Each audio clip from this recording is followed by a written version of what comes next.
আবিদা এদিকে এসে আবিদা দাঁড়ান, এই জায়গায় দাঁড়ান। আবিদা আজকে কি নববর্ষ সকালবেলা কি রং দিছেন? খুব রং দিছেন না? এই যে এক ধরনের রং বিজি হচ্ছে। তোর কাছে জিজ্ঞেস করছিলাম। আমি আমি আমরা আমি আমরা এই বাবু চুপ কান ফাটে দেবো একদম, চুপ থাক। এই চুপ, আবার কন মা। হুম, আমরা এটা দুইটা অন্য কি নিয়েছেন? দুইটা রং নিয়েছেন? ওইটা নয়, তোমরা যে আজকে নববর্ষ পালন করলেন, এটা নববর্ষ কেন আজকে পালন করলেন কেন? কে বলে? আমরা জিজ্ঞেস করে যাচ্ছি। তোমরা রং দিছেন, আমার দেওয়ার জন্য খুঁজি বেড়াইছেন, সেই জন্য কে সেটা সেটা চাই।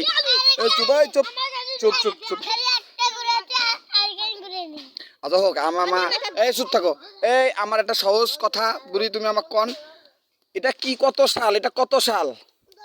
এই কত সাল বুড়ি? এটা কত সাল? হ্যাঁ কত সাল? কোন কত সাল? কত কত সাল? তোমরা জানেনই না কত সাল? তোমরা জানেনই না, আবার হলো ইয়ে করে গেছেন।